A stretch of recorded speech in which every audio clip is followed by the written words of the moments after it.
कराएंगे कहाँ है। एक क्वेश्चन और देखिए, उत्तर बिहार में बाढ़ का कारण ये है कि नेपाल की तरफ से जब नेपाल में भारी वर्षा होती है तो एकदम से पानी दौड़ के चला आता है। यदि हम नेपाल के ऊपर के पानी को ऊपर से उसको चलना सिखा दें, उस फ्लो को स्लो कर दें, तो फिर बिहार में बाढ़ की जो मार है वो घट जाएगी। नमस्कार, आप देखना शुरू कर चुका फर्स्ट लुक बिहार में। आपके साथ विवेक कुमार। मुजफ्फरपुर के रामदयालु सिंह कॉलेज में बड़ी सभा का आयोजन किया गया, जिसका मुख्य अतिथि रमन मैग्सेसे से सम्मानित एवं जल पुरुष से प्रख्यात डॉक्टर राजेंद्र प्रसाद सिंह आए हुए थे। उन्होंने कई सारी बातों पर चर्चा किया। वहीं जल संरक्षण को लेकर और पर्यावरण को लेकर भी बात की चर्चा की है। वहीं मीडिया से बातचीत के दौरान उन्होंने बिहार के उत्तरी बिहार में बाढ़ की समस्या पर भी चर्चा किया। उन्होंने बताया कि किस तरीके से इसे रोका जा सकता है, इसका मुख्य कारण क्या है, कई सारी बातों को कहा। आइए पहले सुनिए उन्होंने क्या कुछ कहा है।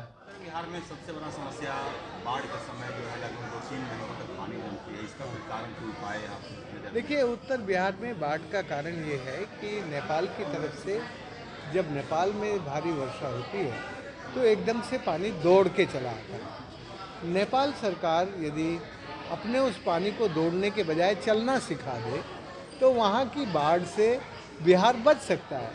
मैंने कहा ना कि जब पानी दौड़ता है तो वहाँ की मिट्टी को, कंकड़ पत्थर को काट के ले आता है और फिर हमारी जो भारत की नदियाँ हैं, कोसी वगैरह, उसमें वो जम जाता है तो नदी का तल ऊपर उठ जाता है, तो पानी जो नदी में बहना चाहिए वो गाँवों और शहरों में घुस जाता है।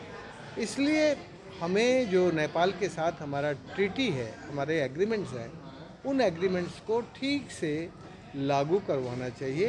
वो कई बार जब उनकी मर्जी होती है पानी छोड़ देते हैं और पानी छोड़ने से भारत में बाढ़ आ जाती है। तो यदि हम नेपाल के ऊपर के पानी को ऊपर से उसको चलना सिखा दें, उस फ्लो को स्लो कर दें, तो फिर बिहार में बाढ़ की जो मार है वो घट जाएगी।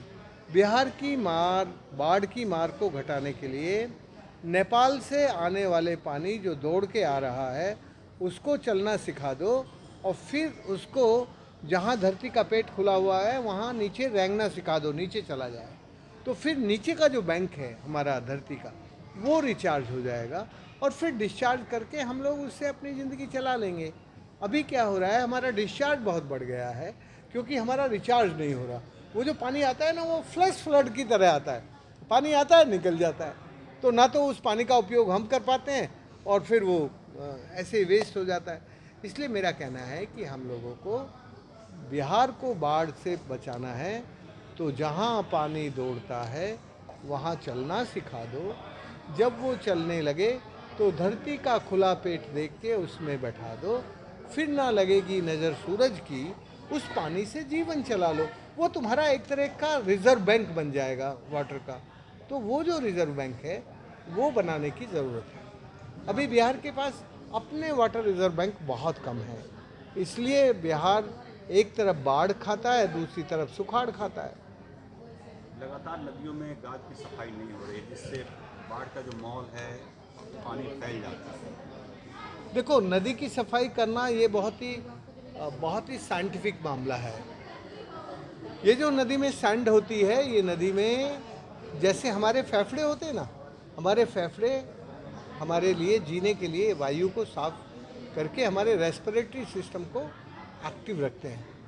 ऐसे ही नदी की जो सैंड है वो पानी को प्योरीफाई करके जो अंडरग्राउंड एक्यूफर्स हैं उनको रिचार्ज करने का काम करती रहती है और नदी को लाइफ देती रहती है।